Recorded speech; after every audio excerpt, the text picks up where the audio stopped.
E estamos ao vivo. Sucesso. Sucesso. Nós nem é a Globo, mas nós está ao vivo. Domingão, friozinho. Domingão, friozinho, né? Para o Graças a Netflix, Deus. para o Netflix e vem para a live. Exatamente. Para a Netflix e vem para lá e vem se politizar, que o momento é esse, né? Opa, tem eleição esse ano. Para depois nós não tá chorando. Que depois não adianta arrepender. Depois não adianta a gente pensar como é que a gente vai fazer o negócio, né? Opa. Então é o seguinte, bora lá, o povo vai chegar, vamos lá. Estou aqui com a minha querida Camila, se pronuncia Furk? Furk, isso mesmo. Estou aqui com a Camila Furk, né? Para a gente conversar e bater um papo aqui com as pessoas. Opa, Leon Selmer, essa mulher é cadeira cativa e ela já está aqui, mulher. Opa! Ela chega, é a Boa animadora da noite. live, maravilhosa. A Lê, querida, é que faz a arte do nosso do convite. Legal, arrasa. Exatamente. Ela que faz a artezinha, né, do canal. E a Lê também faz parte do Fotógrafo pela Democracia, maravilhosa, Opa. né? Opa. E é isso. Então é isso, gente. Já estamos aqui ao vivo, né? Vamos conversar aqui um pouquinho hoje sobre o que é o papel do vereador e do prefeito, né, na construção da cidade, como é que se dá isso. A gente convidou aqui a Camila que é assessora da querida Juliana Cardoso, uma candidatura feminina aqui na cidade de São Paulo. E nós vamos entender e falar um pouquinho disso aqui, não de maneira muito profunda, mas levar as pessoas até para conscientizar sobre o que é exatamente o papel dessas figuras, né, em época de eleição. Então vamos lá. Opa, a Camila deu uma saidinha aqui. Aguardando aqui a Camila entrar.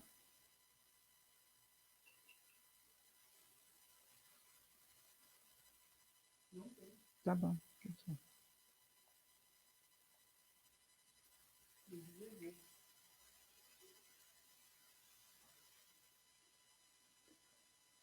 A Camila deu uma caidinha, esperando aqui a Camila entrar. Deixa eu tentar aqui mandar aqui um convite aqui para ver se a Camila entra novamente. Vamos lá. Opa, acho que ela já está voltando. Eu desliguei sem querer aqui, gente. Eu fui fechar a página aqui de cima, me atrapalhei. Foi um acidente aqui de Acontece. Ai, Jesus, vamos lá. Falha técnica, né, Camila? Nossa, falha humana no meu caso, minha, né? Meu pai, vamos lá. Então é isso. A Camila voltou aqui. Camila, por favor, se apresente aqui, diga pra gente quem é você, por favor. Faça a sua apresentação aqui. Beleza. Obrigada, Cláudia. Dizer que é bacana estar aqui, poder falar disso, né? Desse assunto que é meio chato, mas é muito importante. Quando a gente entende um pouquinho também, a gente percebe que não é tão chato, mas que, enfim, né? Eu estou trabalhando como assessora da vereadora LGBT, da vereadora Juliana Cardoso, assessora temática, né? Respondo pelas pautas de mulheres e LGBT. Antes disso, trabalhei também no Centro de Cidadania LGBT Laura Vermont e tenho uma trajetória de militância no movimento feminista e no movimento LGBT, mas especificamente no movimento lésbico. Eu atuei durante alguns anos na construção da caminhada lésbica, né, que acontece antes da parada do orgulho LGBT, e do Dia da Visibilidade Lésbica, que é o 29 de agosto. Então, me formei em Sociologia, depois fui fazer mestrado na UFABC, sobre um outro tema totalmente diferente, né? Sobre a formação da Política Nacional de Nanotecnologia, e acabei aqui de novo, enfim, a vida dá voltas. E aqui está você, né? Para falar aqui um pouquinho para a gente o que é exatamente, a gente falar aqui um pouquinho, como eu falei aqui, a intenção aqui não é não é aprofundar, mas assim falar de uma forma assim um pouquinho didática, né? Sim. Que é qual é o papel de um vereador e qual é o papel de um prefeito, né? Quando eleitos na construção da cidade, como interagem essas pessoas, como interagem essas personagens, como interagem esses cargos, né? Sim. E pensando no seguinte, eu não sei se foi esses dias que eu vi exatamente, Camila, no teu Facebook, ou se eu estou enganado, que se tinha uma pergunta assim, você lembra em quem votou na última eleição? Acho que foi no teu, foi isso mesmo? Tira essa Sim, dúvida. Foi, foi. né? Então, Foi. assim, até para pensar nisso, né? A gente muitas vezes a gente nem sabe em quem votou na última eleição, a gente não vai atrás desse voto, né? Por que a gente votou? Então vamos lá, Camila, o que faz um prefeito e um vereador? Para que são eleitos um prefeito e um vereador? Tá. Acho que, enfim, como eu falei, né, é super importante a gente estar discutindo isso esse ano, a gente tem eleição, mas é importante também que a gente conseguisse fazer mais, né, se apropriar mais desses debates, né, dos debates da política, porque o que faz um vereador, um prefeito, né, é justamente governar, né, propor políticas, leis, né, para a cidade, organizar o crescimento e desenvolvimento da cidade, enfim, né, as cidades são onde as políticas, elas acontecem, né, a gente tem vários níveis, enfim, tem o nível municipal, tem o estadual, tem o federal,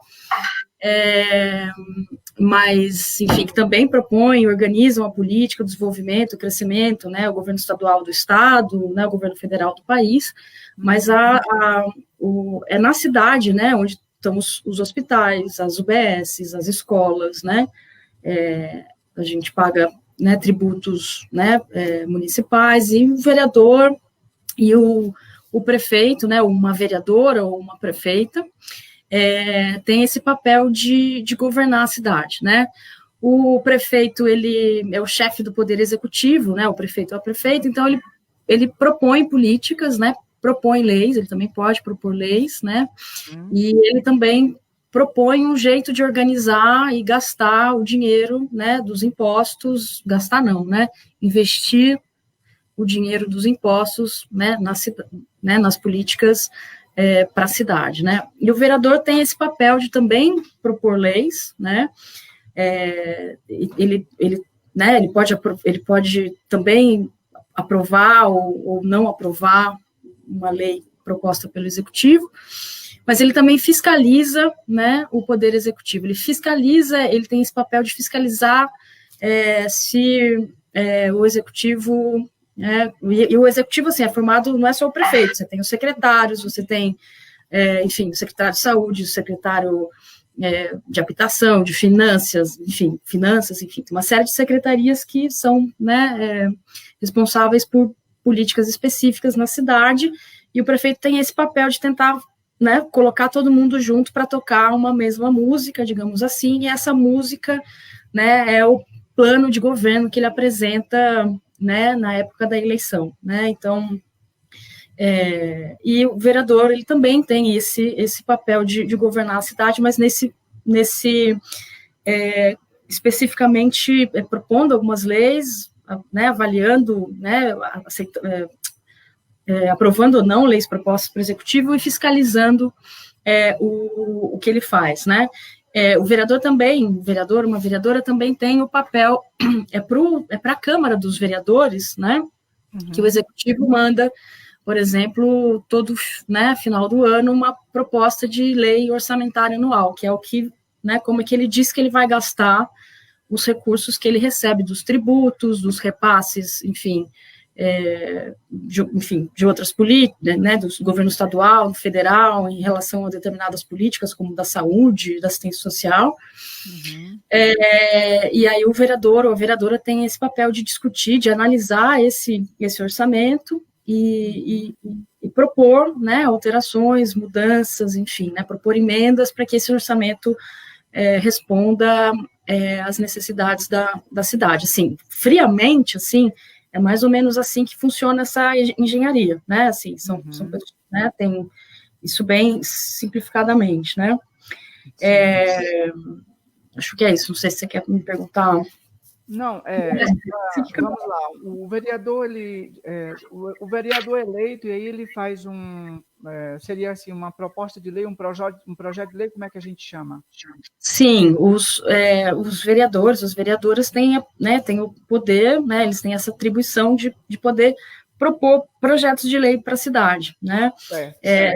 Tem vários tipos de projetos de lei. Então, ele pode propor mudar o nome de uma rua, homenagear alguém dando esse nome da uma pessoa a uma UBS, ele pode incluir, né, propor, né, a inclusão de datas comemorativas, assim, no calendário oficial da cidade, né, por exemplo, o próprio dia da visibilidade lésbica, né, é um dia que hoje é uma data que vem do movimento lésbico, uma data de luta, né, afirmando a necessidade da gente visibilizar as questões das mulheres lésbicas na sociedade, mas que foi, né, uma proposição, um projeto de lei foi apresentado em 2004, né, pelo então vereador Carlos Neder e a Flávia Pereira, e em 2017 a Juliana pediu coautoria e botou para votar em segunda, eu vou explicar direitinho isso também, e aí foi aprovado, sancionado pelo prefeito,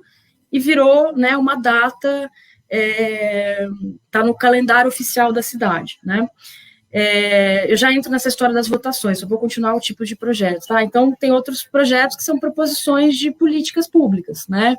Então, para dar um exemplo daquilo que a gente também está mais lidando, né? Por exemplo, a vereadora Juliana Cardoso também tem um projeto que institui, né, o programa Transcidadania como uma política pública, né? Porque hoje ele existe uma política de Estado, né? Porque hoje ele existe como uma política de um determinado governo, né? Que na verdade se formou, né? Se organizou na gestão anterior, na gestão passada, né? Do governo Haddad. Mas que esse atual governo manteve, mas assim com mudanças, né? Que segundo a gente aí não foram mudanças positivas em relação ao programa, embora ele exista ainda. Mas que pode ser a qualquer momento exterminado, porque ele não é uma política como o SUS, então tem que ter uma unidade básica de saúde, tem que ter uma AMA, tem que ter uma UPA, enfim, né, não é uma coisa, né, não está lá na lei, né, então, e a lei é um pouco que organiza, enfim, né, o que a gente faz na cidade. Então, para esse projeto da Juliana, por exemplo, né, virar uma política pública, né, de Estado, ele tem que passar, primeiro, por exemplo, vou contar como é que foi a tramitação desse projeto, né, rapidamente, assim. Então, a Juliana vai lá, escreve né, o SPL, institui, tal, define, né, explica direitinho na justificativa por que é importante, que problema necessariamente esse projeto vai enfrentar, quais são né, enfim, qual que é a ideia, né, de propor esse projeto, né, o que ele quer conquistar, e aí ele determina como é que vai funcionar, né, pelos artigos. Esse projeto é apresentado, ele entra na burocracia da Câmara, e aí ele é, enfim, né, legitimado a percorrer todo um caminho que são as comissões temáticas. A primeira delas, e sempre é a primeira, é a Comissão de Constituição e Justiça, que vai avaliar se esse projeto ele é inconstitucional ou não, né. Passando daí, ele vai para outras comissões, e aí você tem a comissão de saúde, você tem a comissão de turismo, você tem a comissão de criança e adolescente, você tem a comissão de direitos humanos, e aí, conforme o teor, né, desse projeto, ele vai seguindo um caminho das constituições. A outra que ele tem que passar necessariamente é de finanças, né, porque vai avaliar, né, o impacto dessa política, né, dessa proposição em relação ao orçamento, né. Essas duas comissões são muito importantes, elas produzem relatórios de, enfim, sim ou não, aceita ou não aceita, ou aceita com emendas, tal, e que aí essas comissões são compostas pelos vereadores e, basicamente, quem é o chefe da comissão vai dizer como é que a banda vai tocar lá, né, então e aí acho que isso entra uma outra dimensão do aspecto, que é assim, a gente está falando de vereador, o que faz, esse mecanismo, né, um pouquinho mais frio, mas entender que quem bota essa máquina para funcionar também é importante, né? Quem que essa pessoa está representando ali para fazer essa máquina funcionar é fundamental, né? Não vale, enfim, né? Não é um trabalho qualquer, assim, não estou menosprezando nenhum outro trabalho, mas assim, se um cara, sei lá, se a pessoa gosta de preto ou de vermelho, né? De cor, preto ou de vermelho, e ela vende sapato, né? O gosto dela em relação ao vermelho ou ao preto não interessa, ela tem que vender sapato, né? No caso, né, de um vereador, de uma vereadora, de um político, né, um prefeito, um governador do estado, tarará, do que essa pessoa gosta, tô usando assim, né, uma coisa mais trocando em miúdos, né, mas o que essa pessoa gosta, quem que ela está representando ali, quem são as pessoas com quem ela anda, e isso é muito importante, porque vai determinar que tipo de política, né, que tipo, né, quais são as ideias que estão por trás dessas ações que um prefeito e um vereador vão fazer, né? Certo. E aí, assim,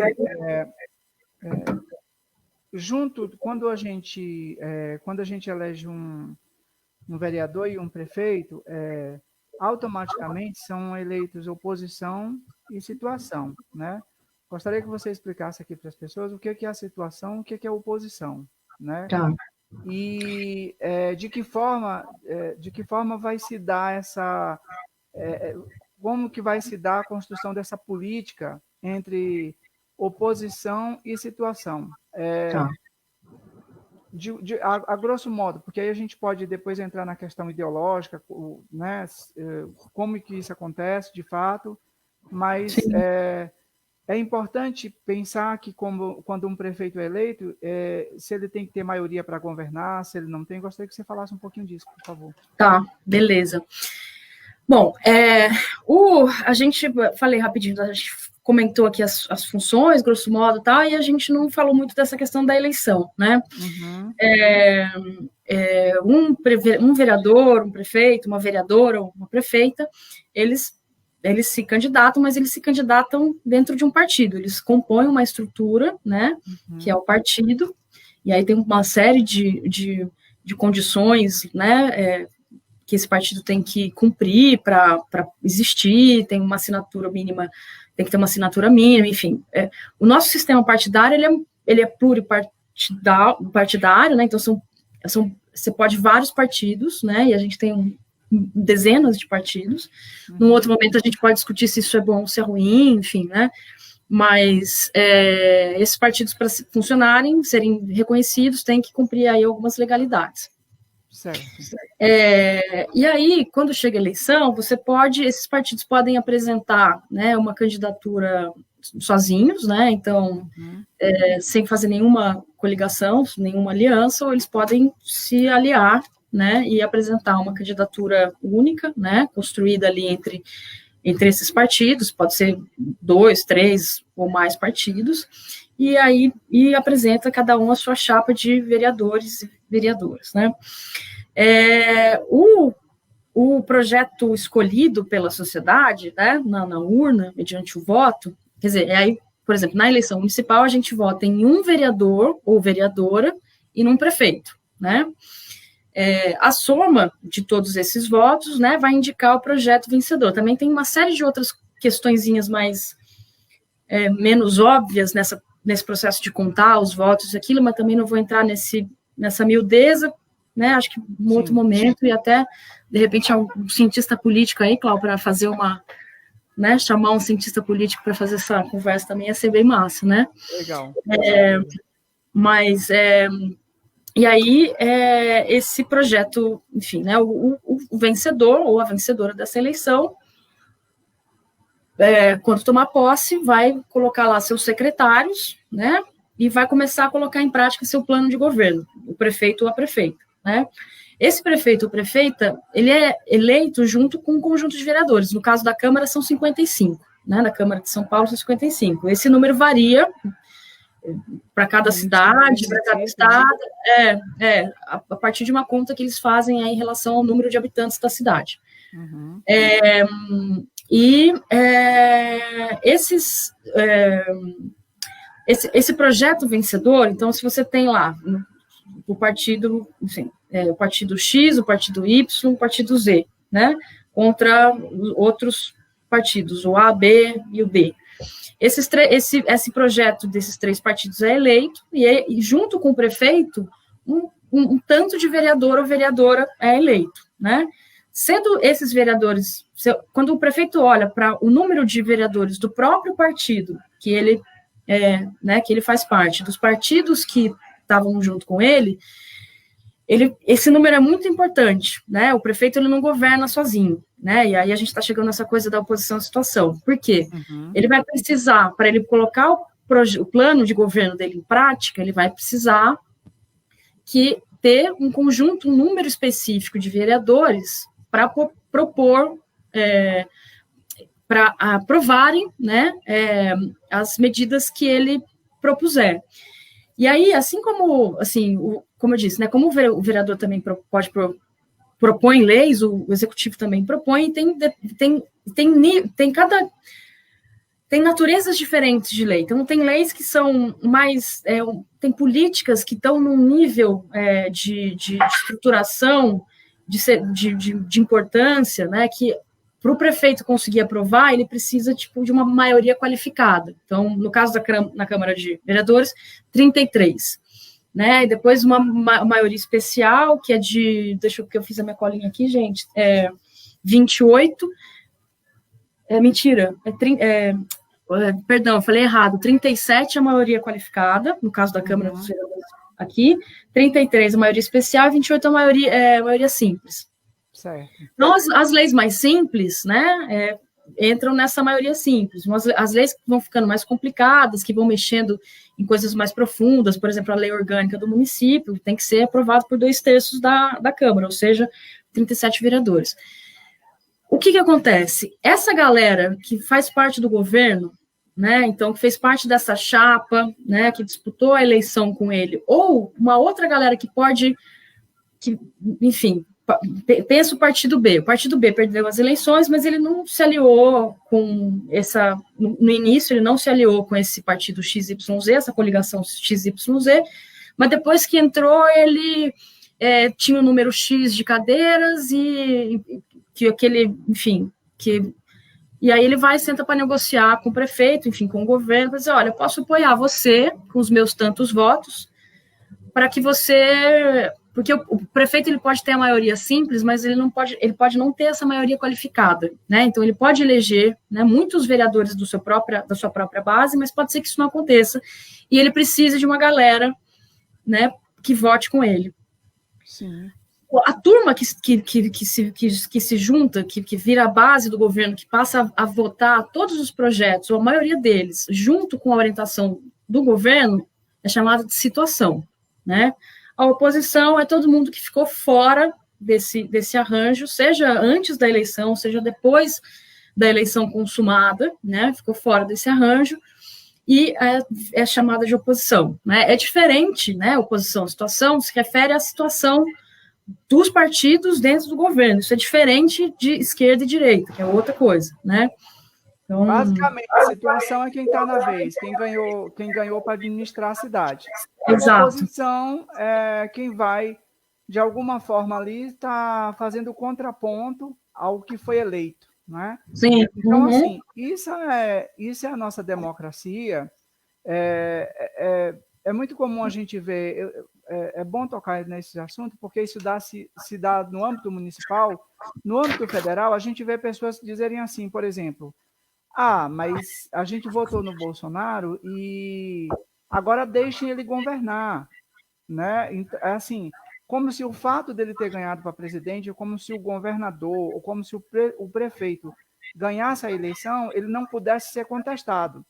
Então, aqui é dizer para as pessoas assim, que foi eleito um projeto de governo e que foi eleito também via vereadores, via deputados, via senadores e os agentes políticos que fazem parte do jogo democrático, que são oposição, que vão concordar ou não com o que diz, com o que quer o projeto que ganhou. Então, é natural que haja esse embate, né? Então, as pessoas porque nós vivemos numa democracia e não numa ditadura, num sistema autoritário, ditatorial.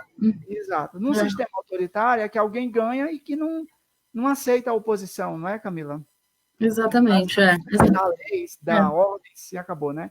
Vou só falar. A Lê está falando aqui, a Lê já disse aqui um monte de coisa. Já parei, estou na live da Clau. Boa tarde, maravilhosas. Está dizendo aqui que é um prazer te conhecer. A Lê Anselmo está falando, Camila, depois você conta para a gente como a população pode acompanhar e cobrar o trabalho do vereador e do prefeito. Vamos já chegar nessa parte. Uma pergunta bem importante aqui da Lê, né? Porque as pessoas vão lá, votam. Recentemente o presidente Lula falou, as pessoas vão lá, votam, esquecem e acabou, né? Sim. E aí depois, quer dizer, a nossa vida ela é política diariamente, né? Não é só feita da política partidária ou na representação dos agentes políticos, ela é feita diariamente, fiscalizando, acompanhando, cobrando do seu vereador, né? Cobrando de quem você votou, é para cobrar mesmo, gente, sabe?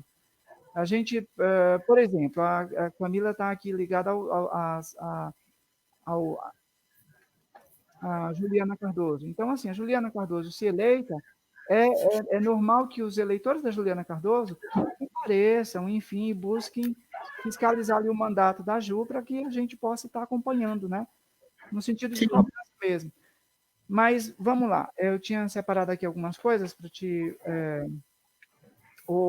Camila, assim, o que você tem para dizer, assim, da pessoa que ela acaba vendendo o voto dela? Como que é isso? Por que isso é muito ruim?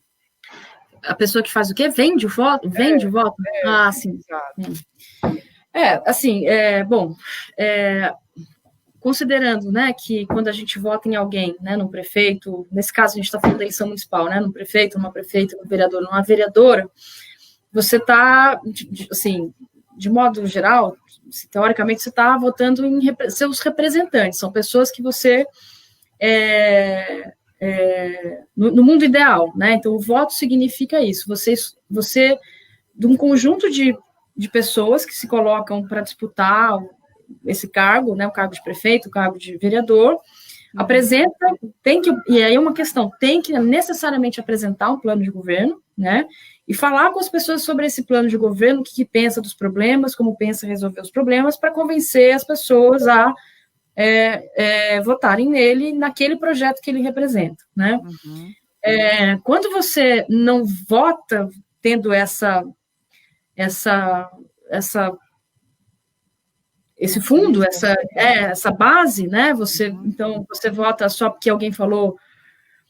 E não é que você não pode conversar com a pessoa sobre, eu estou confusa, eu queria votar numa mulher, mas eu não conheço muito, não acompanho. Aí você conversa com alguém que acompanha mais a política, que discute, fala, olha, tem essa pessoa, ela faz isso, faz aquilo. Não é que você não possa falar com as pessoas, mas uma coisa é conversar com as pessoas, outra coisa é receber algum tipo de, enfim, né? A gente no Brasil viveu isso muito tempo, né?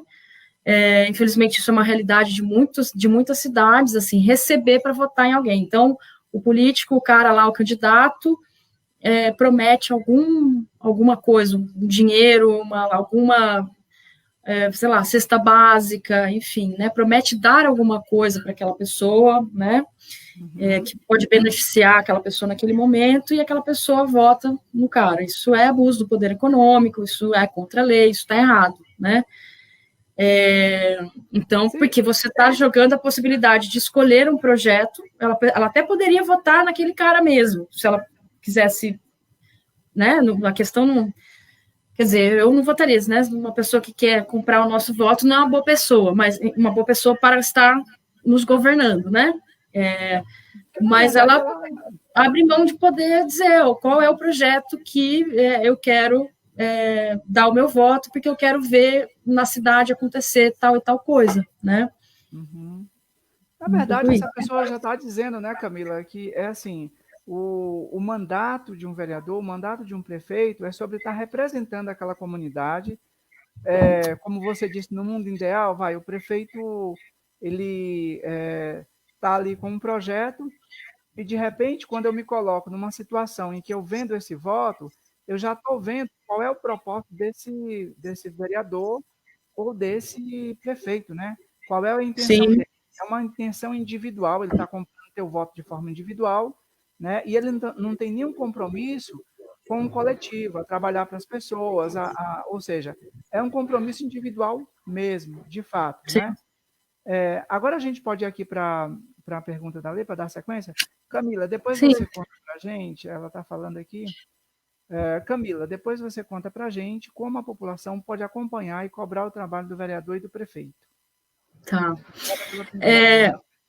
É, não, super legal, super importante, que eu acho que isso bota justamente, né, enfim, aponta pra gente, né, a necessidade da gente lembrar que a gente não pode só falar de política no ano de eleição, né, é claro que a gente, não é só pra gente falar, nunca mais vai falar de outro assunto a não ser política, não se trata disso, né, mas a gente tem que cada vez mais compreender, né, a importância de acompanhar, né, o que é feito na cidade, etc. Isso tudo no mundo ideal, né, gente? Porque aí a gente olha para a realidade da pessoa, por exemplo, pensa numa mulher, né, que trabalha, que tem que acordar cedinho para... Vamos pensar quando não tinha pandemia também, né, gente, que as crianças iam para a escola.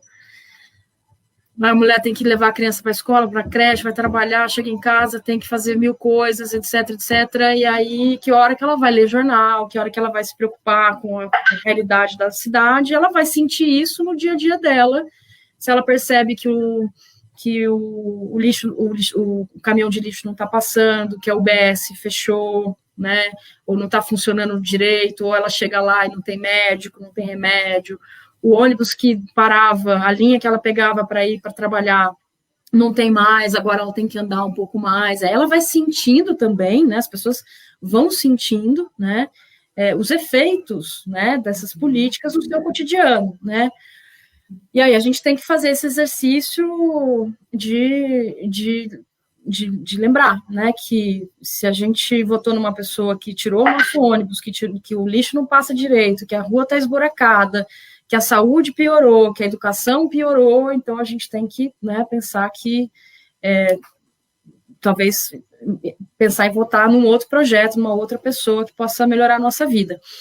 Mas no cotidiano, assim, né, assim, as pessoas têm outras, tem instituições, digamos assim, que vão acompanhando a vida política. A imprensa é uma forma, né, de ir acompanhando, né, o que faz o prefeito, o vereador, e vai trazendo a notícia, isso de alguma forma mobiliza e sensibiliza as pessoas, né, as pessoas se engajam. Hoje a gente tem as redes sociais, elas são também um espaço, né, uma arena com todas as questões, com todos os problemas, uma arena de possibilidade de falar, de se indignar, de dizer que concorda ou discorda, né, mas também tem, né, e não é de agora, né, os movimentos sociais, os sindicatos, os grupos, os coletivos, as associações de bairro, né, o povo se organizando em torno de uma pauta específica, de um projeto de transformação da sociedade, ou da defesa, né, dos direitos de uma categoria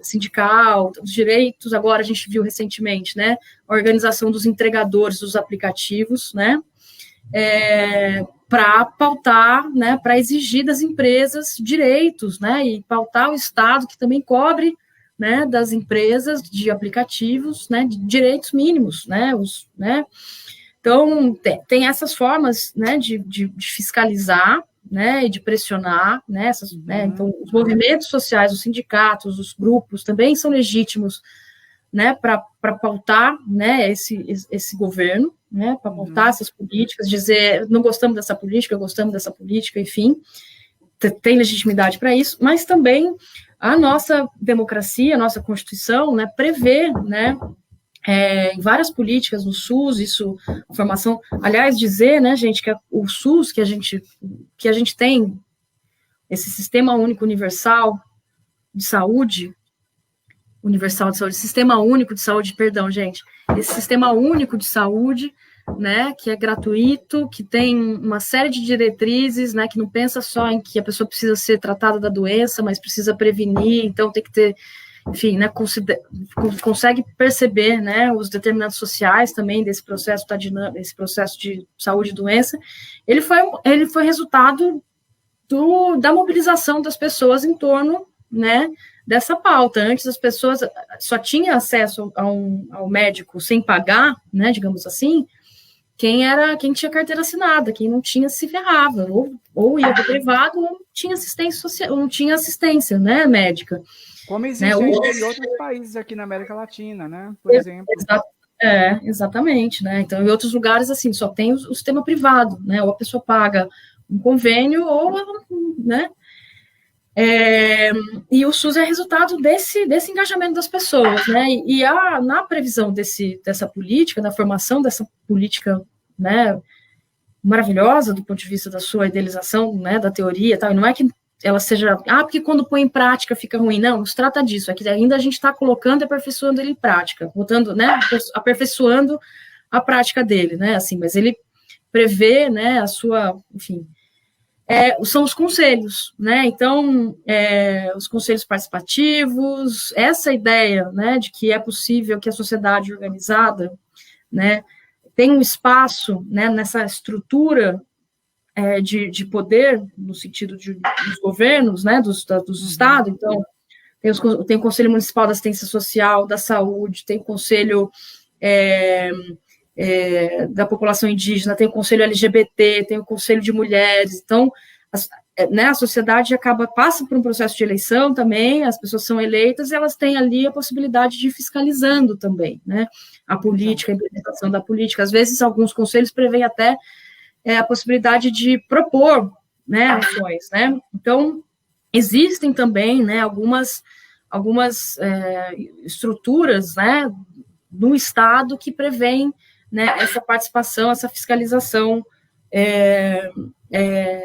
do que acontece, né?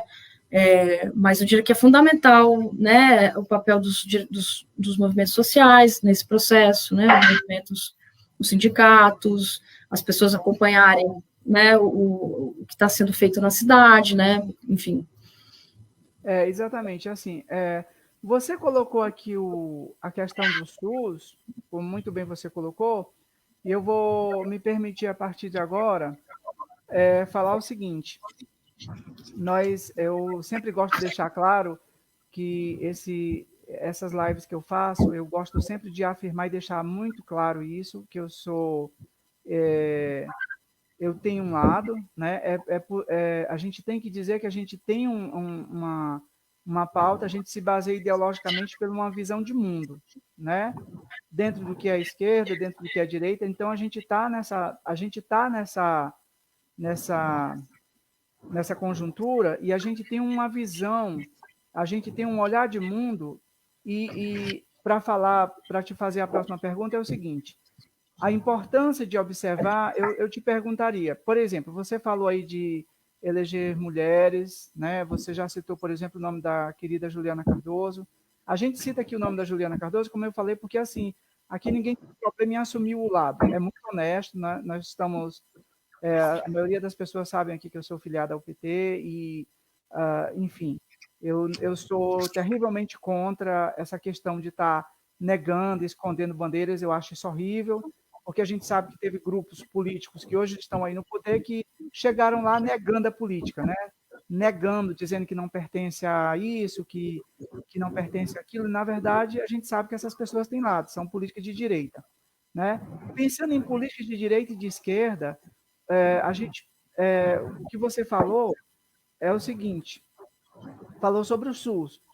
O SUS, por exemplo, é uma pauta que a esquerda está lutando constantemente, que agora nesse governo, aliás, já no governo Temer, desde a época do golpe, foi desmontado, né, é bom lembrar que os gastos com saúde estão congelados aí por 20 anos, me parece que não existe isso em país nenhum. Eu não sei se você sabe confirmar isso, mas me parece que não existe essa política de congelamento de gastos em país nenhum do mundo. Acho que o Brasil é o único país, pelo menos dessa forma. E pensando nisso, assim, como que a gente se organiza para votar? A gente vota em qualquer vereador? Você, como mulher, você vota em mulher, por exemplo? É só votar numa mulher? É só sobre representatividade? Basta eu votar numa fulana ali X, numa senhora ali X, que está tudo certo. a ideologia ou o modo como você é o mundo influi nisso, Camila? Explica aqui um pouquinho disso para a gente. Opa, super legal essa pergunta, Cláudio. A gente falou de votar, falou o que faz, isso e aquilo. É preciso lembrar, né, que nem sempre hoje o voto é universal, né? Todo mundo com mais de 16 anos pode votar, né? Tem o direito a votar. E no Brasil ele é obrigatório. Se você não votar, você tem que justificar. Se você não votar nem justificar, você vai pagar uma multa. É uma multinha, mas é uma multinha, né? E o voto nem sempre foi universal, né? Quem votava, bacana a coisa, aula da história, né? Agora vamos lembrar as aulas de história. Quem votava era só a elite, né? Assim, enfim, se a gente pensar na história do Brasil aqui, era só os senhores de terra que tinham determinada quantidade de terra e geralmente também escravos, e só eles que votavam, né? Era essa gente diferenciada, né? Essa gente diferenciada, só eles que votavam. E aí, quando só um grupo, porque foi aquilo que eu falei, né? Tipo, se um vendedor gosta de preto, prefere um tênis preto ou vermelho, não faz diferença, né? Para o trabalho dele, que é vender sapato. Se um político, né, que tem direito a voto, gosta ou não de uma coisa, né? Então, por exemplo, acredita que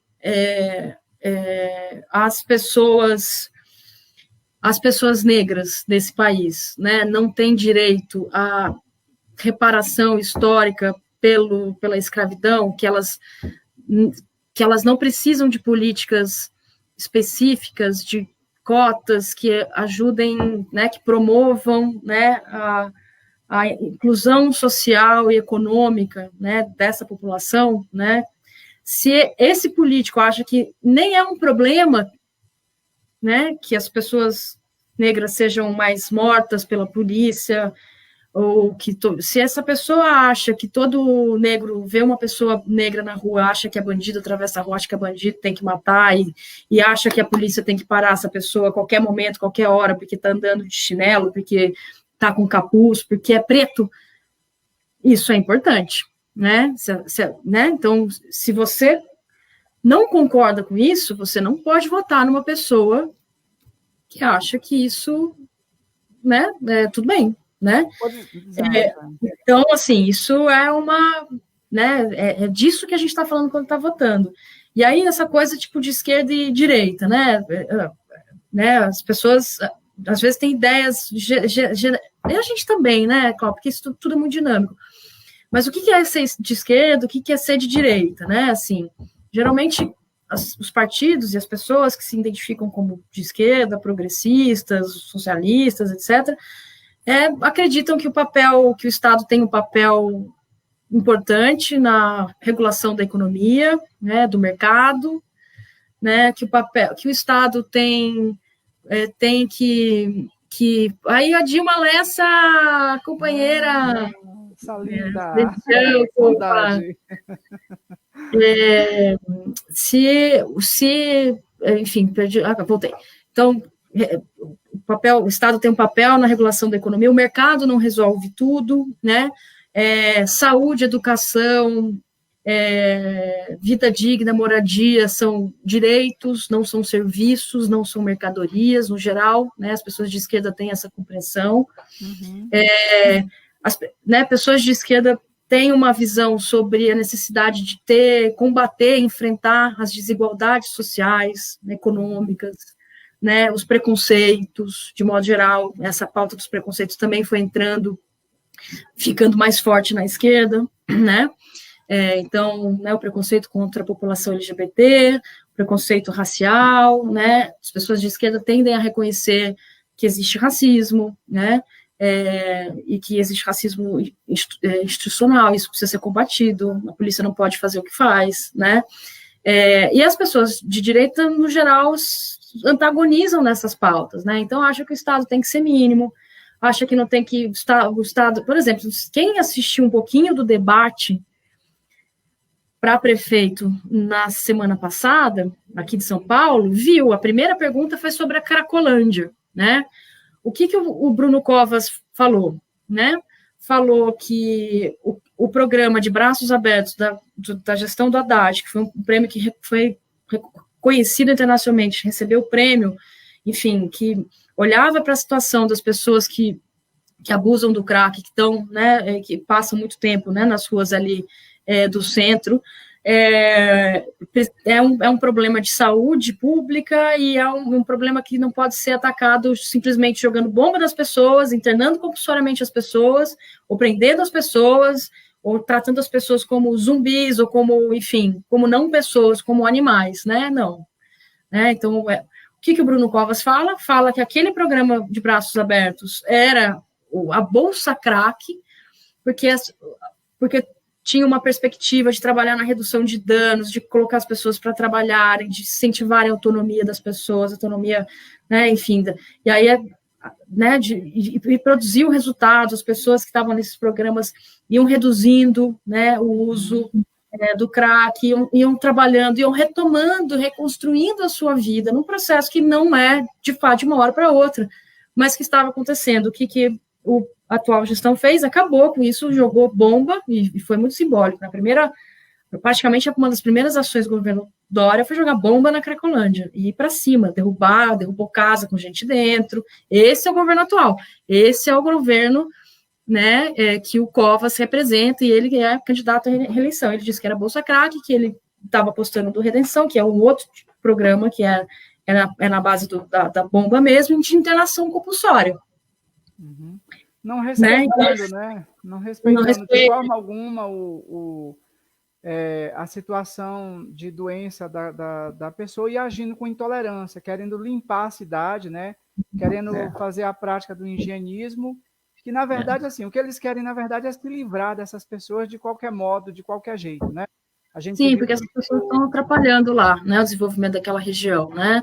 Tem seguradoras ali, empresas, né, do sistema financeiro que tem muitos empreendimentos ali, muitos prédios, muitos imóveis, e tem o interesse de que aquela região se valorize, né? E o que desvaloriza essa região são as pessoas, a pobreza, né? Porque aí também é pensar como é que essas pessoas, qual que é a trajetória, né, que essas pessoas tiveram, né, esses seres humanos, que poderia ser eu, poderia ser você, enfim, tiveram e que pararam ali, né, e como é que você responde do ponto de vista do Estado para essa, né, você não trata só a Cracolândia como um lugar, e aí você não está fazendo uma política para a Cracolândia, você está fazendo uma política para as pessoas, né? E essa é a diferença. E a ideia de fazer uma política para a Cracolândia não é para melhorar a vida daquelas pessoas, dar uma esperança, né? Enfim, né? Uma esperança de mudar de vida, uma esperança de retomar a rédea, né? Da sua vida, autonomia. É valorizar, é tirar aquelas pessoas dali para poder valorizar a região. Então, é isso. Então, para uma pessoa de esquerda, a gente, né, tem uma dimensão, uma compreensão que ela não governa só para porque vai ter que governar para todo mundo, né? Mas ela não governa só para a elite, não governa só para empresas, ela né, governa para as pessoas também. É claro que você não vai fazer um monte de política que vai quebrar as empresas, porque não é para ferrar os empresários, né? Que a esquerda, um partido de esquerda quer chegar ao poder, né? É para poder dividir esse bolo, né? Para poder enfrentar a desigualdade social, dar oportunidade para as pessoas. E não é esse discurso falso da meritocracia, né? Essa coisa absurda, né? Que a direita, enfim, que o neoliberalismo, que o liberalismo inventou, de que as pessoas elas são o que são por sua capacidade, né? Assim, e a esquerda vai ver que precisa dar educação, precisa dar oportunidade, precisa dar trabalho para as pessoas, né? E aí vai olhar para o Estado e dizer, o Estado pode fazer isso, a gente paga imposto e a gente pode oferecer serviços de qualidade para todos e todas, e todes agora, que também a gente tem que falar dos todes. É isso, a gente, basicamente, assim, como a Camila bem apontou aqui, assim, essa questão essa divisão esquerda-direita, ela é complexa, ela precisa ser melhor estudada, Mas, enfim, dá para dizer hoje, falando sobre esquerda e sobre direita, basicamente que uma quer a manutenção de tudo que está aí, que é a direita, ela quer manter, né? Ela não quer que se mexa em privilégios, ela não quer que ela acha, por exemplo, que quando a gente fala em reparação histórica, é comum você ver frases do pessoal da direita dizer assim, eu não escravizei ninguém, logo eu não devo nada a ninguém. A política é a de intolerância. Olha, quem está na Cracolândia é porque a gente que perdeu a vergonha na cara. Logo a gente tem que tirar essa gente daí enfim, limpar a cidade. Ou então elas querem também, a direita ela quer a presença do Estado mínimo. Ela quer, por exemplo, no governo Temer aí, houve um ministro aí do Temer que queria, por exemplo, praticamente que se implantasse uma política de pequenos, os doutor saúde aí pela população, um projeto particular, que nada mais é nada menos do que dar comprimido para as pessoas. Ou seja, tendo em vista que, às vezes, um plano de saúde caro nem atende, de fato, essa demanda, imagine o que seria esses planos de saúde popular, por exemplo. Sim. Sim. Então, assim, é sobre a maior presença do Estado mesmo na vida das pessoas, não sendo paternalista, tem-se uma ideia de que o Estado é paternalista. Não, é devolvendo as pessoas via imposto, fazendo com que o seu imposto aconteça, né, Camila? Sim.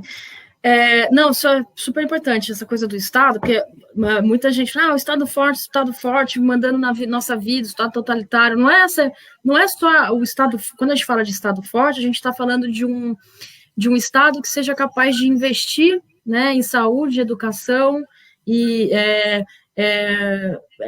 propor, né, a distribuição de renda via impostos mais justos. Então, quem ganha menos, né, assim, a classe média, né, que paga imposto, tal, paga proporcionalmente muito mais imposto do que paga quem é milionário nesse país, né? Então, é fundamental, né, que a gente pense, e nesse momento da pandemia ainda fica mais claro, né, a necessidade de que a gente tem que não pode ser só nas nossas costas, né, que vem, né? Então, o rico tem que contribuir mais, porque esse dinheiro tem que voltar através de política para todo mundo. E aí, quando a gente fala de esquerda e direita, papel do Estado, a gente está falando da noção de direitos, né? De que é um direito nosso, né, ter uma saúde de qualidade e gratuita. Gratuita, assim, no sentido de não pagar a consulta, mas você está financiando a saúde de todo mundo, né? Com impostos que compõem a formação do recurso que está lá para o SUS, né? E quando você falou dessa coisa do teto de gastos, né? De congelar os gastos por 20 anos. Isso é um absurdo, né? Isso não existe mesmo, porque a cada ano aumenta o número de demandas, enfim, por saúde, as demandas vão se complexificando, vão mudando por saúde, assistência social, ainda mais uma crise como a gente está. Né, Camila? As pessoas adoecem. Então, tem essa e aí, para a direita, para quem é direita, a saúde, a educação é uma mercadoria, é um negócio. Por isso que eles atacam, precarizam, né? Então, o fato de que a educação, as escolas são ruins, os professores ganham mal, falta, quando você olha para o que é a educação no setor privado, não é porque o Estado é incompetente, que as pessoas que estão trabalhando no Estado são mais burras, que não tem dinheiro. É um projeto político, toda hora circula aí no Facebook aquele cardzinho, a fala do Darcy Ribeiro, né? A educação, o fato da educação ser ruim nesse país não é deu errado, incompetência, é um projeto político, né? Então, é pensado, né? É pensado, e essa ideia de precarizar, de transformar, o que a gente viu agora, recentemente, o Bruno Covas acenando muito claramente, né, para as escolas privadas, para o setor privado, para comprar a vaga mesmo, né, nas escolas privadas, quer dizer, pegar o dinheiro que devia ser investido na escola pública e dar na mão do setor privado. Isso é privatizar a educação, que é pública, que está na Constituição, que é pública, gratuita e tem que ser de qualidade. A mesma coisa no SUS, né? Esse governo, Dória, e agora o Covas, né, tinha um projeto muito claro de destruição do SUS para abrir espaço justamente para esse doutor consulta enfim, né, essa ideia de que existe aí uma camada, né, de pessoas mais pobres, mas que poderiam pagar alguma coisa, algum convênio baratinho, alguma coisinha, e ter essa ideia de que paga um convênio, um sistema privado, né, e aí essa ideia de que é melhor do que o SUS, e isso é uma privatização. Então, a esquerda luta contra isso, né, contra a ideia de que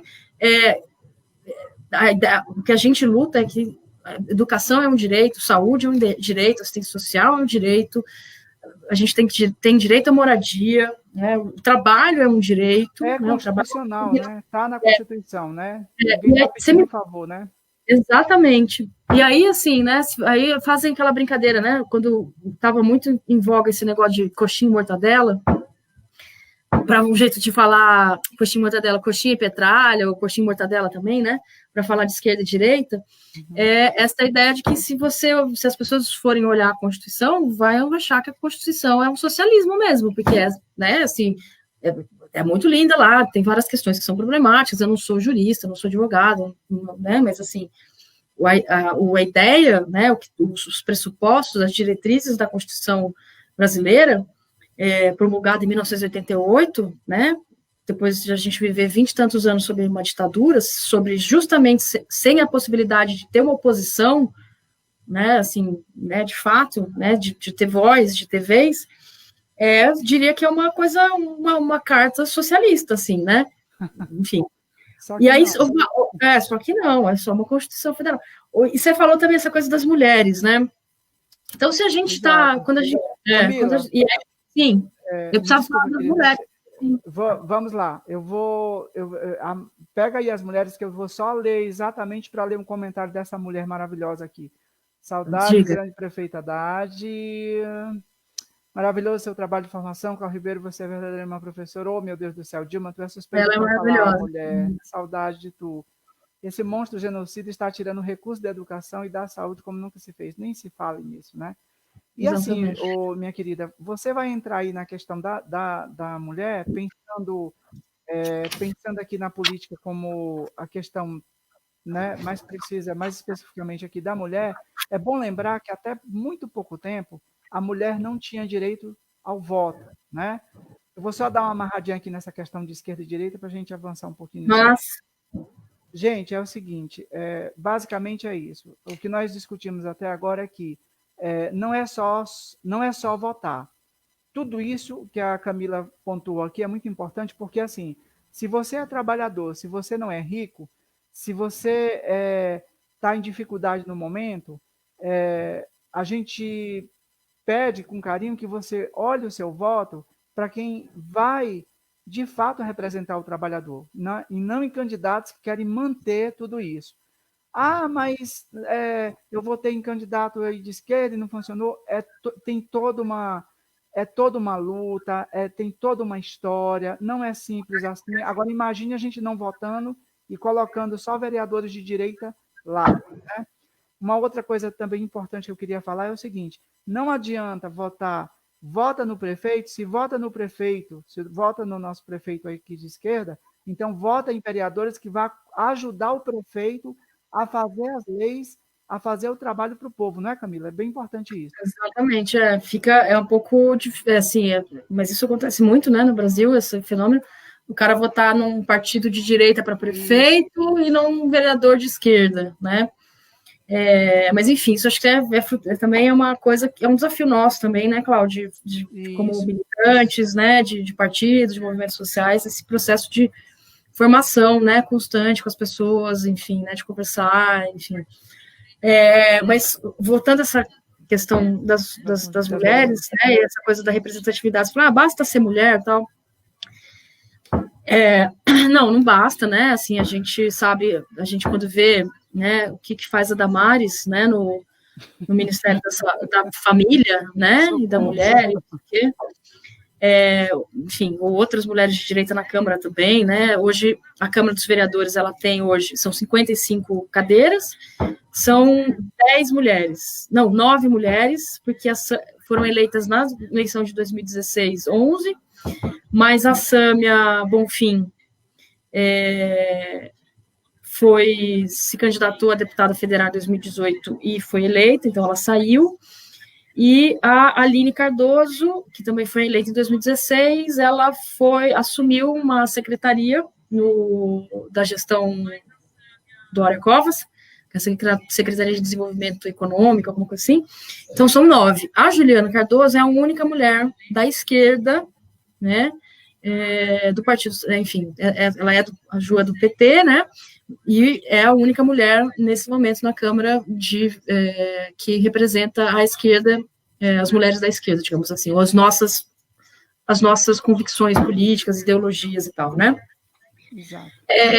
Pensar que as mulheres também, assim como quem não tinha grana, né, antes do voto, quando o voto era censitário, não universal, ou seja, censitário a partir das posses, né, que os caras tinham, as mulheres também não votavam, e muito recentemente só, se você pensar na história da República, que as mulheres foram votar, né, ela ganha direito ao voto a partir de 32, mas acho que é só em 46 que ela, de fato, as mulheres vão, de fato, exercer, e ainda assim com algumas condições ligadas à coisa de marido e tal, essa parte mais histórica, assim, dessas leis, dessa parte, né, não lembro de tudo, mas, de modo geral, é isso, essa ideia, né, de que ainda assim a gente, né, levou um tempo para que a gente pudesse ser reconhecida como um sujeito independente, né, de um marido ou de um pai, né, então superar esse aspecto patriarcal, né, da lei, e também ser votadas, né, assim, que não adianta para nós, não adianta só a gente puder votar, a gente quer ser votada e quer ter condições de ser eleita, né, assim, a gente não quer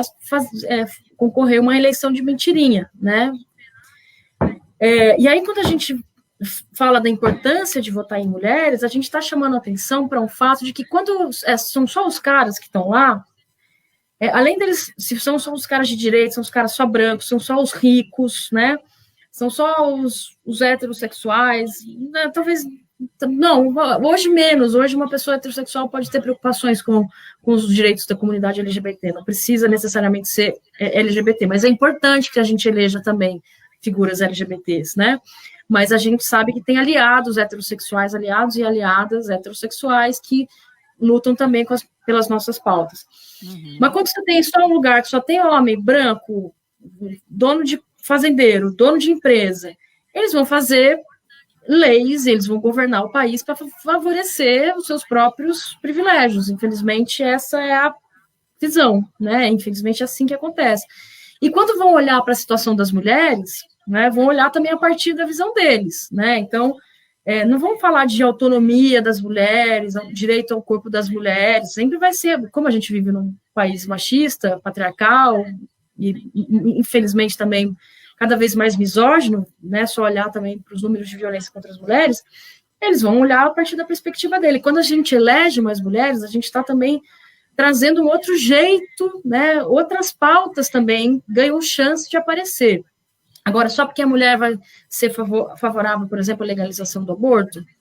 Infelizmente, não, né? Infelizmente, essa noção de esquerda, direita, ou, às vezes, a moral, né, religiosa da pessoa impede que ela seja favorável à legalização do aborto, né?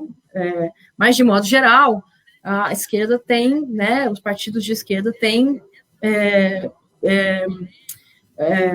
o consenso em relação a tratar a situação, a realidade do aborto no Brasil a partir de uma perspectiva de saúde pública, a partir da perspectiva da autonomia das mulheres. Então, a ideia, vira a questão, né, vira a pauta, e vira a pauta mais, ganha força, questões que dizem respeito mais a nós, né, a questão de creche, a questão, enfim, a própria questão da violência contra as mulheres, né, querendo ou não, por mais que a gente questione os resultados da CPI de 2017, ou dessa que a gente está fazendo agora, que tem uma CPI da violência contra as mulheres, que foi por atuação da Juliana Cardoso, que ela foi retomada, né, porque quando entramos na pandemia, ela parou de funcionar, por mais que você diga, né, questione algumas coisas, por exemplo, da CPI passada, o resultado da CPI passada, você teve, num intervalo curto de tempo, tem 2 comissões parlamentares de inquérito dentro da Câmara Municipal de São Paulo, né, uma que está acontecendo a outra que já aconteceu, que trataram em algum aspecto de temas relacionados à vida das mulheres na cidade, né? Pensando a questão da violência, pensando a questão do acesso à saúde, acesso ao trabalho, mobilidade. E isso tem a ver com o fato de que a gente tem mais vereadoras hoje, mulheres, do que tínhamos antes. Agora, o tipo de resultado e de política que a gente vai ter depende também do comprometimento dessas mulheres com o feminismo, né? E com o feminismo também comprometido com a luta pela desigualdade social, porque tem feminista que quer a igualdade entre homens e mulheres, mas não está nem aí se o entregador do aplicativo é explorado pela empresa de aplicativo. Aí também não dá, né?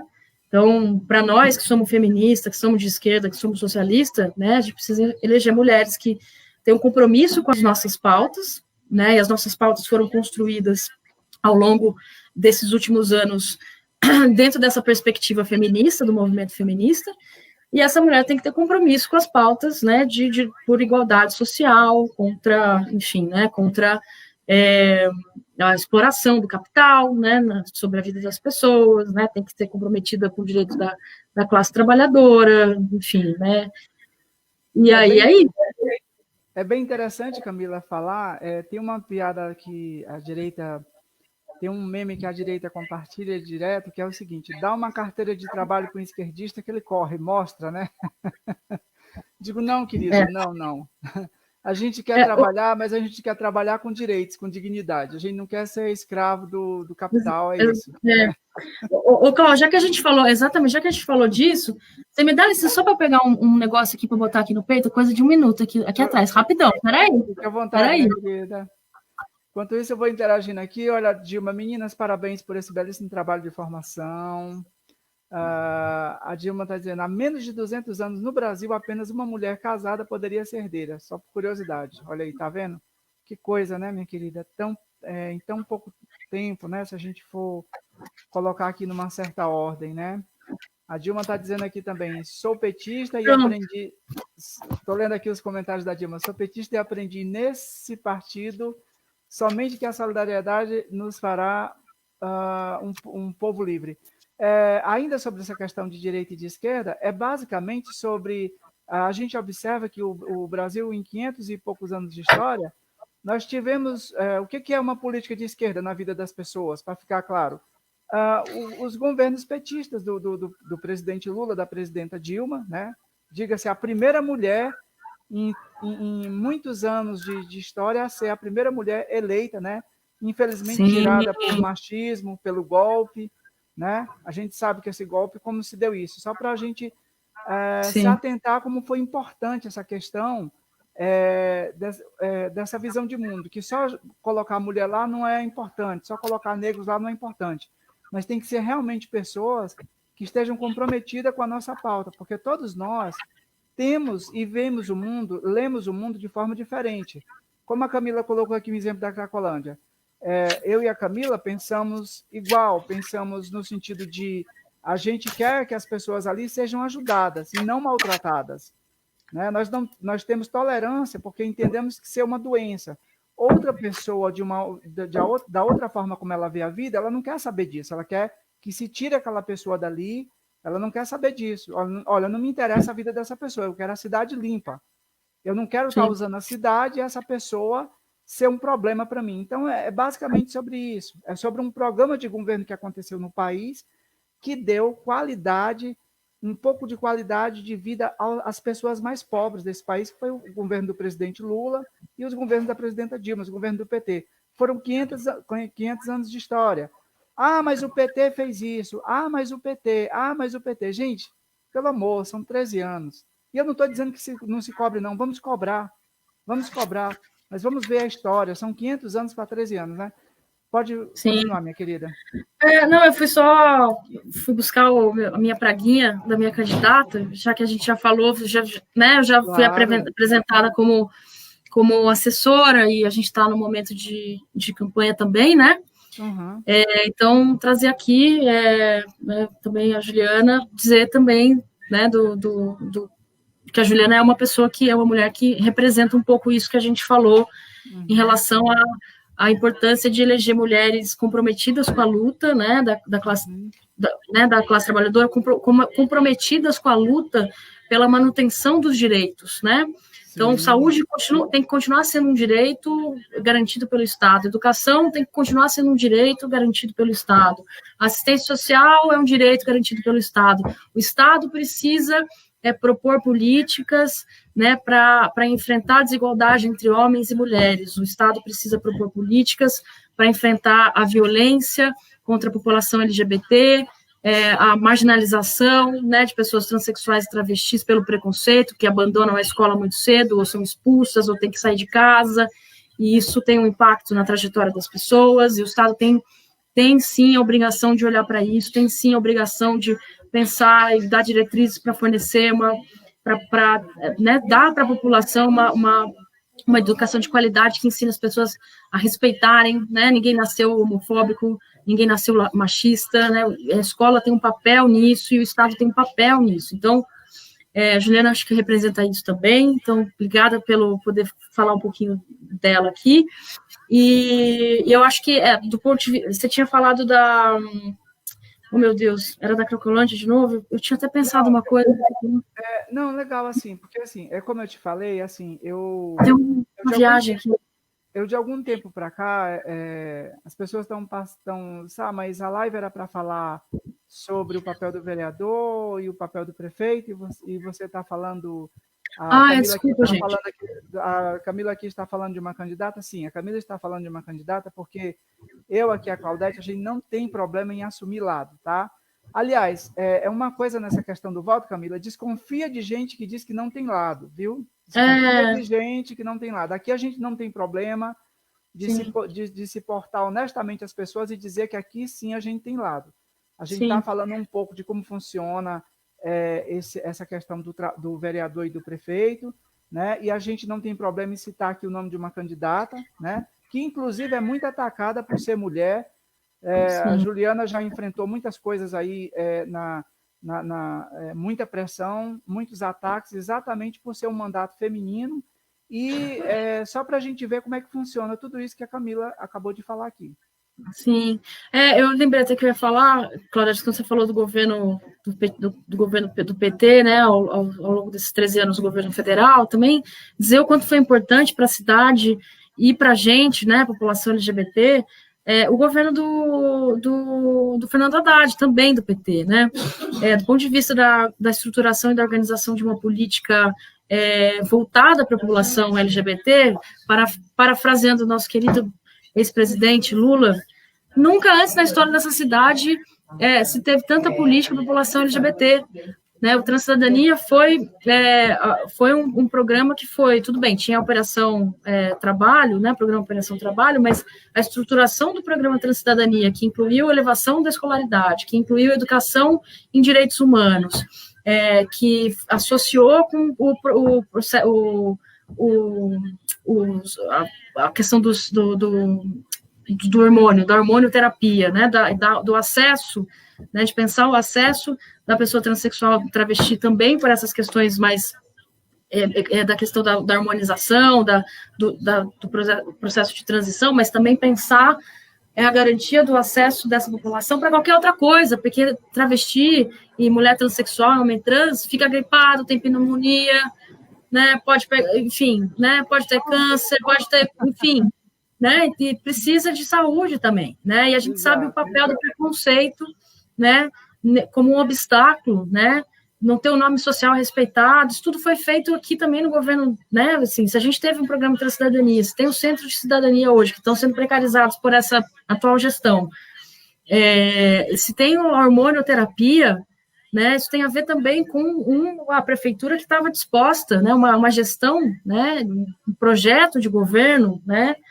para a cidade de São Paulo, que estava disposto a incluir, né, e as pessoas transexuais, as travestis, enfim, pensar na questão da violência contra a população LGBT, né, o Centro de Cidadania atende as pessoas LGBTs em situação de violência e discriminação, né, também.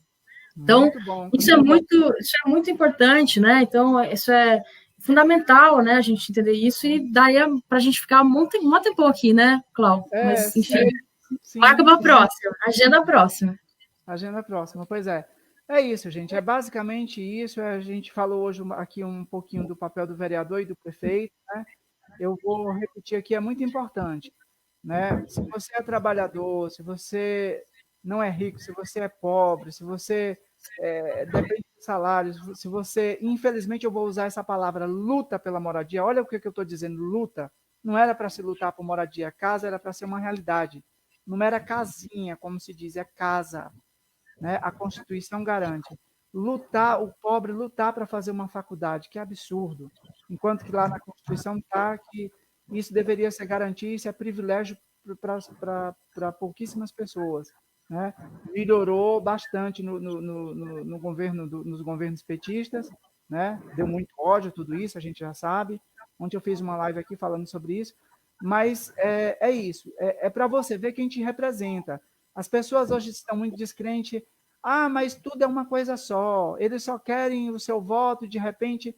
Inclusive, eu gostaria que você finalizasse com uma pergunta que a Aliança me fez aqui, que é muito importante, que é sobre como, Camila, na prática, vamos trabalhar aqui com coisas concretas.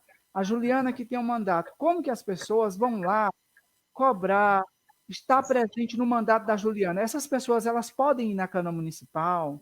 Como que funciona? Esse eleitor, eu votei na Juliana, mas depois parece que a Juliana se isolou lá na Câmara Municipal e eu não vejo mais a Juliana, eu não tenho acesso mais nada. Como que funciona isso, Camilo, na prática? Né? Para as pessoas aprenderem nos seus municípios a cobrarem. Quando eu falo aqui cobrar, gente, é estar presente, é acompanhar o mandato. Não é com truculência, não, mas, sabe? Mas tá ali, ó, olha, eu votei, eu estou aqui, né? É se organizar em conselhos, municipais, é se reunir com a comunidade, porque quando a gente faz isso, gente, quando a gente vai lá na urna, vota e abandona o mandato e joga tudo isso nas costas do vereador, da vereadora, ou do prefeito ou da prefeita, aí depois a gente fica reclamando porque as coisas não acontecem. Tem que ir lá sim, tem que fiscalizar, tem que pedir contas do mandato. Não é mesmo, minha querida? Sim. Na prática, como que acontece? Por favor. Tá, eu estou só clicando aqui, porque eu vou passar um site para vocês, mas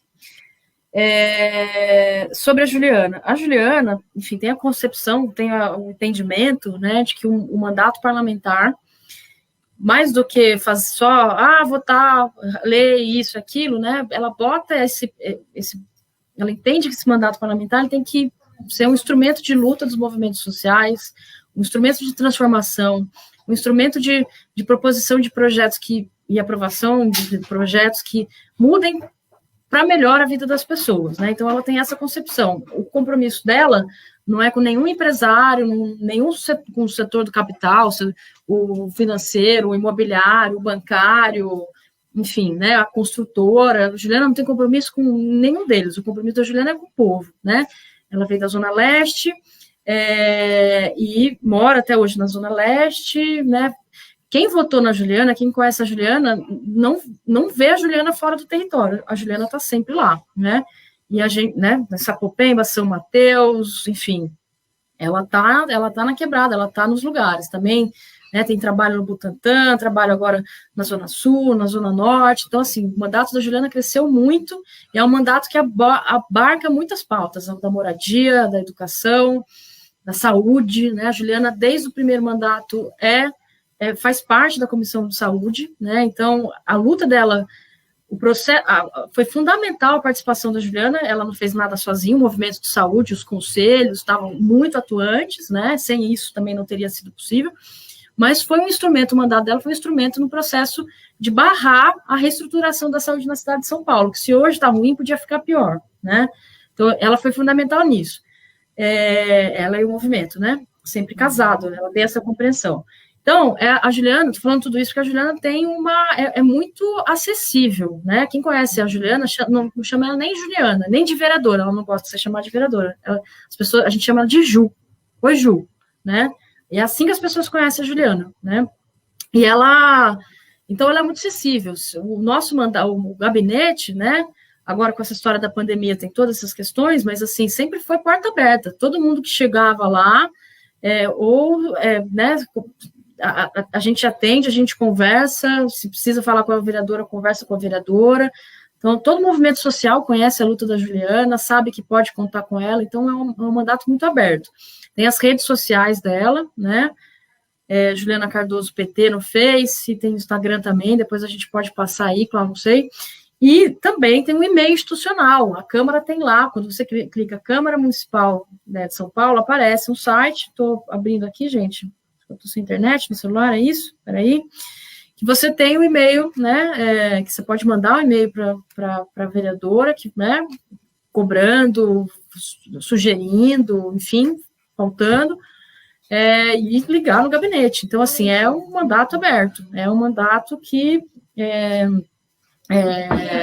dialoga, né, e vive, né, e só a razão da gente estar lá também, trabalhando, é justamente essa, né, não faz o menor sentido a gente se eleger e depois não falar com as pessoas durante 4 anos e a gente se eleger assim, porque a gente entende que faz parte desse trabalho, né, assim, que o trabalho nosso ele é coletivo ali, né, hoje tem muita bancada coletiva, mandato coletivo, né, candidatura, mas a gente sempre trabalhou lá, todos os assessores, eu não estou há muito tempo lá, mas desde que eu estou, entrei em 2017, a percepção é essa, né, assim, a gente constrói aquilo coletivamente, a Juliana também, a gente faz parte dessa engrenagem, né, então a gente também tem as crenças que ela tem, né, então é um mandato aberto, em rede social, Juliana Cardoso PT. A gente pode colocar nos comentários aí depois, né, Cláudia? Eu não tenho de cabeça, mas sim, é aberto. Mandar e-mail. A Dilma fala aqui, vamos ter um país livre e voltado para todos outra vez. Estes tempos sombrios passarão, com certeza, minha querida. Hashtag fora Bolsonaro, com certeza. Fora Bolsonaro! Com certeza. Por favor, mude. Você não quer ir morar no sol, Bolsonaro? Né? Por favor, fique à vontade. Pegue um foguete para lá amanhã. Vai embora, leva o Trump. Gente. Então, assim, chegamos aqui ao final da live, né? E é isso. Basicamente, aqui não teve nem nada aprofundado. A Camila trouxe algumas ideias do que é o papel do vereador e do prefeito, né?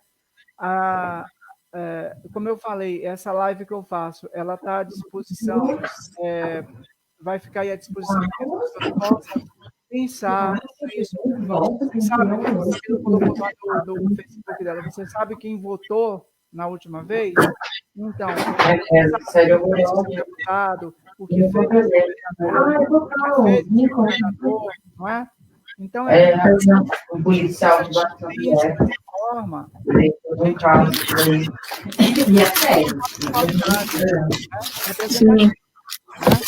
E é isso, chegamos aqui ao final da live. Todos têm compromisso com. Se for votar, tenha compromisso aí com seu voto, tenha compromisso com o voto que representa você, que representa os trabalhadores, que representa. Questione seu candidato, né? Acima de tudo, questione. Quem é que está quem é que coligações estão presentes, como é que está se situando esse candidato.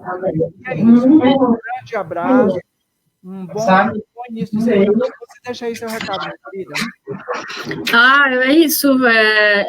Né, a gente precisa muito, muito, cada vez mais, né, se apropriar, né, da política, dessas discussões, né, compreender a importância disso, né, é fundamental. Essa eleição vai determinar o que vai ser essa cidade pelos próximos 4 anos, né, e os candidatos e candidatas que temos aí a prefeito da direita não são, né, assim, não vai ser bolinho se o Russomano ganhar, a Joyce ganhar, ou se o próprio Bruno Covas se reeleger, vai ser mais 4 anos de dureza. Então é importante a gente ter essa concepção aí, né, e aí como petista, né, e defendo e acredito, né, o legado do meu partido. Então, né, meu candidato é Tato, e a minha candidata a vereadora é Juliana Cardoso, né, então, claro, teria que deixar esse recado aqui, né, pedir voto. Se você não está convencido a votar na Juliana, ou convencida a votar na Juliana ainda, tudo bem, né? Você pode ver as redes sociais dela, acompanhar o trabalho, né? E é importante que você faça isso, né? Eu estou só indicando, você não precisa votar na Juliana porque eu falei, mas, né? Tá lá, o trabalho tá lá, as propostas estão lá para serem vistas, debatidas, e se a pessoa acreditar naquilo, entender que tem que ser a Juliana, vote na Juliana. E no mais é isso, né? No mais é muita saúde para nós, né, companheira? Que a pandemia continua, né? As pessoas continuam se cuidando, né? Que as pessoas continuem se cuidando, que parabéns pelo projeto aí, dessas lives, e vida longa desse projeto. E que bacana, a conversa foi muito fluida, passou rapidinho, eu nem vi que já está 1h e tudo já. Pois é, passa muito rápido. Ó, como está passando aí no banner, gente, consciência política gera cidadania, né? Vamos pensar por que a gente tem uma população pobre votando em candidato como Dória, que é um homem rico, que é um empresário que não tem nenhum interesse em estar resolvendo a vida do povo pobre, né? Vamos pensar o que foram os mandatos do PT em 13 anos, né? Em 13 anos, que se não tivesse tido o golpe, tinha sido mais. Então, vamos pensar no que foi, no que significou. Mudou sua vida? Não mudou? O que mudou de fato? Como que era a sua vida antes? O que aconteceu a partir dali? E, assim, pensando que isso é um conjunto, é pensando no vereador, é pensando no prefeito, depois é no deputado. Né? É muito importante isso, gente. Vote com a esquerda, vote com a esquerda, vote num projeto que representa os trabalhadores e as trabalhadoras, né? Aqui, minha querida, também candidata, Tinha Souza, né? Você Opa, companheira! Uma companheira de luta aqui do Movimento Negro, maravilhosa, está candidata também. E é o seguinte, vamos lá, gente, vamos dar oportunidade aos nossos, vamos acabar com esse complexo de vira-lata. Eu vou votar em rico porque rico não vai roubar. Gente, vamos parar com isso. Vamos votar em quem realmente, de fato, representa. Olha os mandatos do PT, o que aconteceu, na vida dos pobres desse país, das pessoas desse país. A gente não estava satisfeito só com o que estava, não. A gente queria melhoras, a gente quer buscar mais. É isso, né? Do resto é saúde para todo mundo, um bom domingo para todos e todas, e é isso. A Lê está dizendo, é isso. Muito obrigada, menina, super esclarecedora essas falas. Aprendi muito. Beijo. Valeu, Ale. Todas. Obrigada, Camila. Beijo, Cláudio. Um beijo, foi massa. Valeu.